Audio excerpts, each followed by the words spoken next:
नमस्कार दोस्तों, मैं टैलेंट फैन रोहता सिंह योगी। आज मैं मौजूद हूँ सुखमय जीवन संस्थान गोंडा रोड नरेला स्वतंत्र नगर में। और मैं इसमें बता दूँ आपको, ये बरसात का पानी है जो कल बहुत ज़ोर से बरसात हुई है और तकरीबन पूरी दिल्ली को डुबो दिया गया था। लेकिन यहाँ पहले कभी पानी नहीं भरता था। किसी भी बरसात में थोड़ा बहुत पानी होता था तो कुछ ही समय में समाप्त हो जाता था। लेकिन अब पास के प्लॉट वाले ने इसके अंदर जो जगह छोड़ दी है, अपनी मिट्टी भर के और ईंट निकाल दी, जिसकी वजह से पानी सारा जो है अब इस आश्रम के अंदर घुस जाता है। अब सबसे बड़ी जो है समस्या आने वाली है, अभी तो कम है लेकिन अब और ज़्यादा आने वाली है। मैं आपको बताऊं, थोड़ा नीचे दिखाएं, ये देखिए, ये मच्छर देखिए, और कहते हैं साफ पानी के अंदर ही डेंगू का लार्वा रुकता है। और प्रशासन अभी इस तरफ देख नहीं रहा है। प्रशासन को बुलाया भी गया था, क्या कुछ कहा गया। और ये पानी कल अगर आप देखते तो इसके अंदर तकरीबन, ये तो अभी जो खड़ा हुआ है इससे ज़्यादा पानी अंदर था, और जिसमें सारा सामान अंदर जो रखा हुआ था सब का सब जो है डूब गया।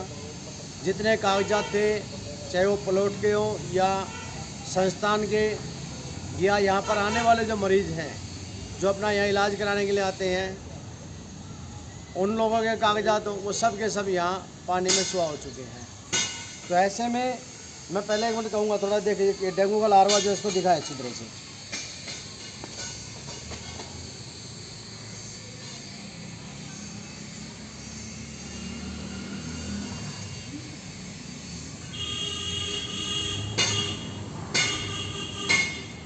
ये खतरा बहुत बड़ा है।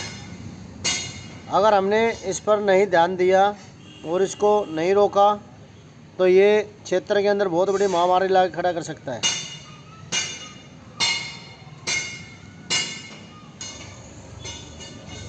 ये सब डेंगू का लार्वा है और कुछ समय के बाद ये लोगों के घरों में जाएगा और मौत बांटनी शुरू कर देगा।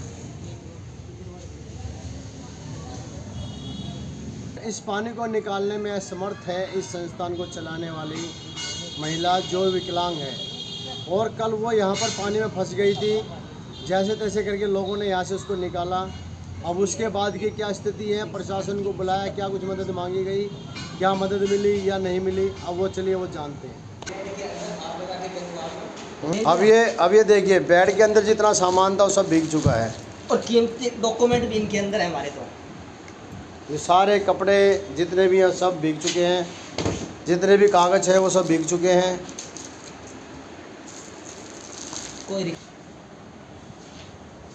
ये सब वो जगह है जहाँ पर मरीजों का इलाज किया करते थे, और अब सब कुछ पानी में। अभी भी पानी देखिए खड़ा हुआ है यहाँ पे, अभी भी पानी जो है रुका हुआ है, जो पानी निकाल दिया है को कुछ। अब जितने यहाँ पर कागज़ रखे हुए थे मरीजों के वो सब भीग चुके हैं।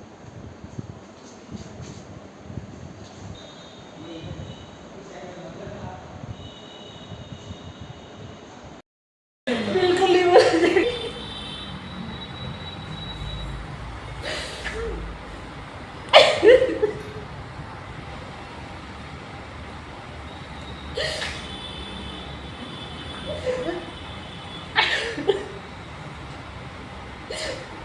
गाइस, आप ही कुछ कर सकते हो।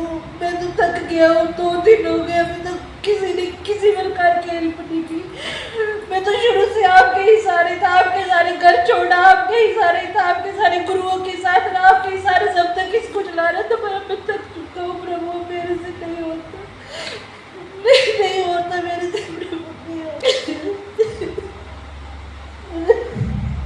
करो जी, अब कुछ करो, बस मुझे आपका ही सहारा है।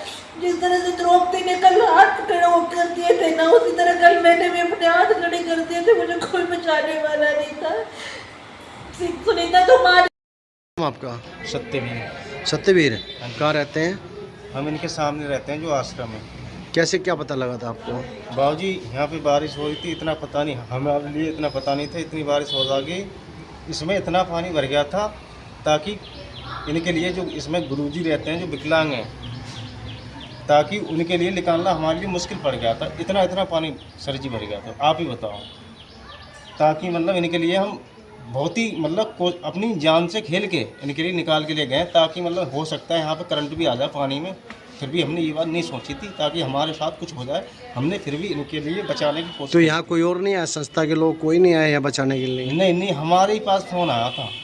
इनके नाम है इसका, अपनी जान पे खेल के मैंने इन्हें कई जगह फ़ोन लगाया था, लेकिन फ़ोन किसी ने रिसीव ना करा। उसके बाद रास्ता भी यहाँ पे चल रहा है, लेकिन इतना किसी को पता नहीं था यहाँ पे ये सब हो जाएगा। उसके बावजूद मेरे पास आया फ़ोन, मतलब सभी लोगों के बाद भी फ़ोन आया मेरे पास, लेकिन सामने कुछ ज़्यादा ही पानी था यहाँ पे। लेकिन मैंने फिर भी अपनी जान के मतलब क्या नाम उसका बेपरवाह होते हुए, लेकिन सामने वाला विकलांग था ताकि आ नहीं सकता बाहर निकल के। उसके बावजूद मैंने फिर भी इनकी जान बचाने की कोशिश करी, फिर भी इनके लिए पानी से बाहर लेके आया। फिर उसके बाद में भारत माता जो मंदिर है, निकालने के बाद यहाँ से आश्रम से, उसके बाद भारत माता मंदिर है, वहाँ पे इन्हें पहुँचा के आया। तो यहाँ संस्था के लोग नहीं आए थे? संस्था के लोग आते क्या, जो फ़ोन रिसीव करेगा उसके बाद प्लस में रास्ते वालों को क्या पता है, वो मुसाफिर है ना, आने जाने वाले हैं। लोगों के पास फ़ोन करा, उसके बाद लास्ट में जाके मेरे पास फ़ोन आया था। सस्ते के लोग हैं बाकी जो भी, मतलब उनके बावजूद उन्हें इनके लिए मतलब कोई हेल्प ना दी। उसके बाद में मेरे पास गया, मैंने इनके लिए बचाया। मुझे इस चीज़ का उत्तर चाहिए।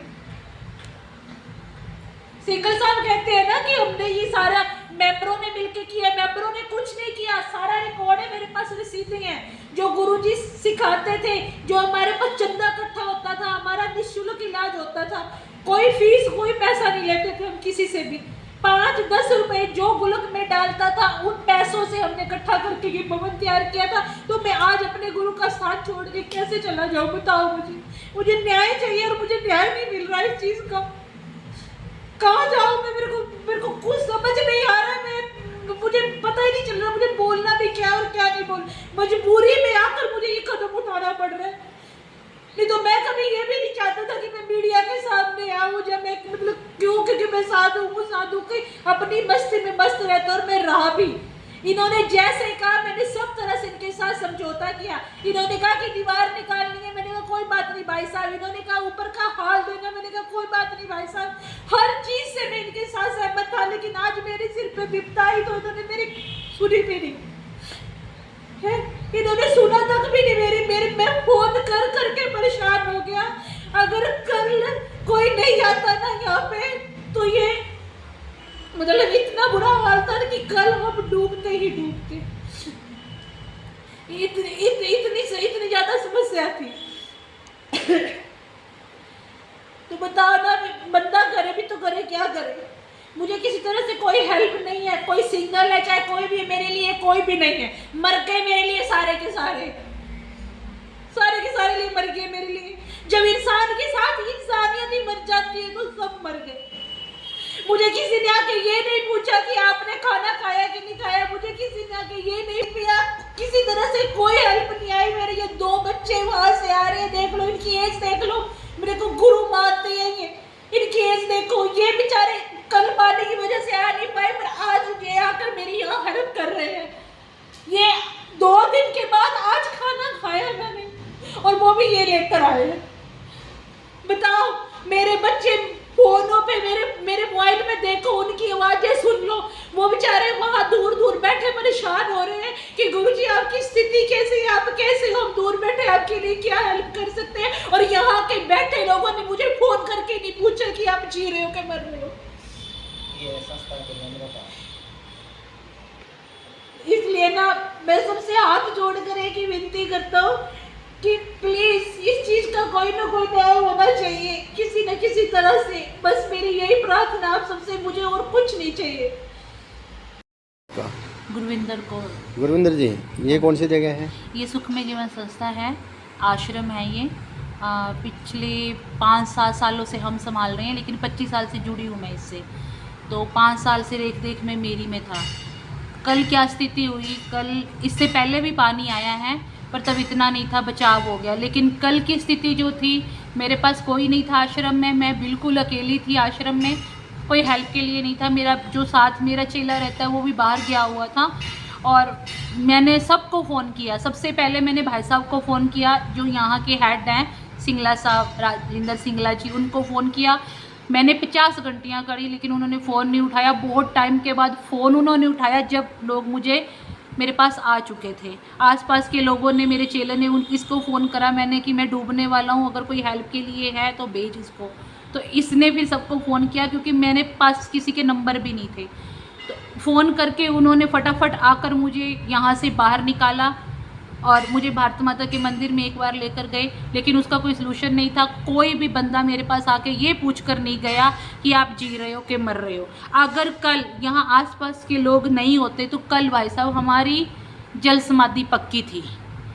कोई भी हमारे साथ नहीं था और किसी मेंबर ने, मैंने सबको फ़ोन खड़काए, किसी ने भी सुनवाई नहीं की और किसी ने बात नहीं सुनी। कल तो छोड़ो, आज भी मैंने सबको फ़ोन करे कि आश्रम का पानी अभी तक भी नीचे नहीं है भाई साहब, कैसे न कैसे पानी निकलवाओ। अभी तक आप देख लो समय क्या हो चुका है, अभी तक कोई बंदा आकर हेल्प के लिए यहाँ उतरा नहीं और किसी ने ये नहीं पूछा मुझे आकर कि आप जी रहे हो कि मर रहे हो। ये स्थिति है मेरी और अभी तक भी मुझे कोई पता नहीं है कि ये लोग क्या करेंगे। ये क्या बात कही आपने कि ये लोग क्या करेंगे? अभी मुझे पता ही नहीं है क्यों, क्योंकि मुझे ये कहते हैं मीटिंग, मैंने फ़ोन करा तो बोले हमारी मीटिंग हो रही है। इनकी मीटिंग होती रहेगी, मैं तो जब तक मर जाऊंगा ना। एक साधु का क्या नियम होता है, सुबह उठ के अपना पूजा पाठ करना। आज मैं बिना नहाए धोए यहाँ बैठा हूँ, ना मेरा पूजा पाठ हो पाया, ना मेरी जोत बत्ती आश्रम में हो पाई। अगर इन लोगों ने ऐसे ही करना है तो फिर मुझे यहाँ बिठा क्यों रखा है? मैं चौकीदार नहीं हूँ यहाँ का। समस्या है और समस्या देखो, आप चारों तरफ पानी भरा हुआ है पूरी तरह और डेंगू का मौसम चल रहा है क्योंकि डेंगू पानी से ही फैलता है। ये दीवार इन्होंने करी, पानी उधर भी रुका हुआ है, आप देख सकते हो पेड़ पौधे कितने हैं। और सबसे बड़ी बात, रात को जो मच्छर, डेंगू मच्छर इतने ज़्यादा हैं, रात भी हम पूरी रात सो नहीं पाए। सारी रात हम लोगों ने बैठ के निकाली है, एक सेकंड के लिए हम नींद नहीं ले पाए। अगर हमें कुछ हो जाता है तो ये क्या करेंगे? कुछ भी नहीं करेंगे ना। यहाँ पे डेंगू है, मच्छर हैं, सांप हैं, सांप निकलते हैं भाई साहब। यहाँ हमने अपनी आंखों से देखा, सांप निकलते हैं। ऐसे माहौल में, ऐसे जानवरों की उस परिस्थिति में मैं जैसे बैठा हूँ और विकलांग हूँ, कहीं जा भी नहीं सकता। कल भी हमारे एक श्रद्धालु ने हमें ऊपर, नीचे से ऊपर सीढ़ियों पे अपने पीठ पर चढ़ाकर ऊपर बिठाया लाके। कल की स्थिति ये थी ना कि यहाँ रास्ता भी नहीं था आने का, दीवार करी हुई थी, दीवार तोड़ी, ऊपर का लॉक था, ऊपर का ताला भी तोड़ा हमने। जाते कहाँ ये बताओ आप हमें? ये दीवार खींच दी, ऊपर का ताला बंद कर दिया। इधर से मेरी सीढ़ियाँ होती तो मैं डूबता भी नहीं। क्यों नहीं डूबता? क्योंकि मेरी पौड़ियों का अंदर से रास्ता था, अगर बारिश का पानी आता तो मैं सेफ्टी के लिए ऊपर चढ़ सकता था।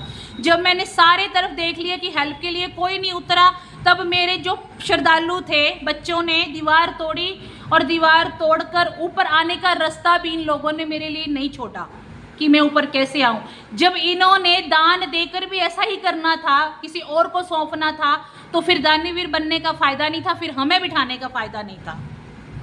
जो गुरुजी के जितने भी डॉक्यूमेंट्स थे, हमारा अब तक का 25 साल का जो रिकॉर्ड था वो सारा पानी में बह चुका है। अगर उन कागज़ों को मैं हाथ लगाती हूँ तो बस वाह है, उसके अलावा कुछ भी नहीं है।